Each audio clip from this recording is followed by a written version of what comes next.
Hello friends, जय Jagannath. Welcome to my new blog. पूर्व blog रे आपण मैंने देखते आम आसिक पहुँची जाइलु मथुरा रे।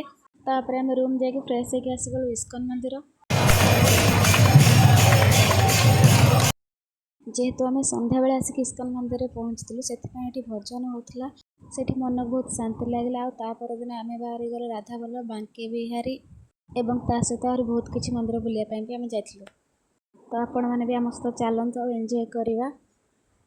तो ऑटो भाई आमको आनिक बाहर छाड़ी तो आम भी जाऊँ बांके बिहारी राधा बल्लभ बुलायापाई। चलतु जीवा।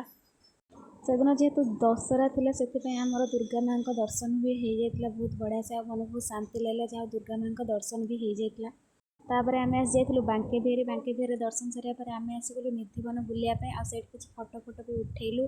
तापर गलु निधिवन भितर को बुलायापाई। चलतु जीवा। वृंदावन आसवा आ पार्टी राधे राधे न धरिए से कौन के हेबनी ना। तो आम से राधे राधे कहीकि बहुत मन को शांति लगे आमर। तो ये आमर दिज माटी चोरणी माटी चोरी कर आम पलि आसलु समोसा खायापी। समोसार दाम था 20 टंका।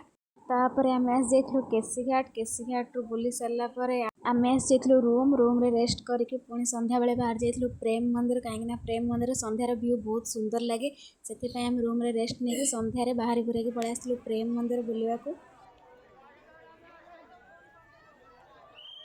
और प्रेम मंदिर बहुत बढ़िया जगह थिला। बहुत सुंदर सुंदर लोकेशन भी थिला। देखी बहुत ही बढ़िया लगे। प्रेम मंदिर रातिर व्यू आपण मैंने आसले ही जानीपारे केमती लगे।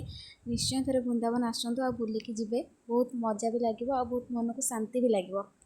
बाहर फोटो फोटो उठे सारापर आम आसलु प्रेम मंदिर भितर को। भितर बहुत भिड़ थिला से मुझे भी किसी वीडियो फीडियो बनई पार नी। जहाँ जी भी बनई आपण मानक देखई दौची।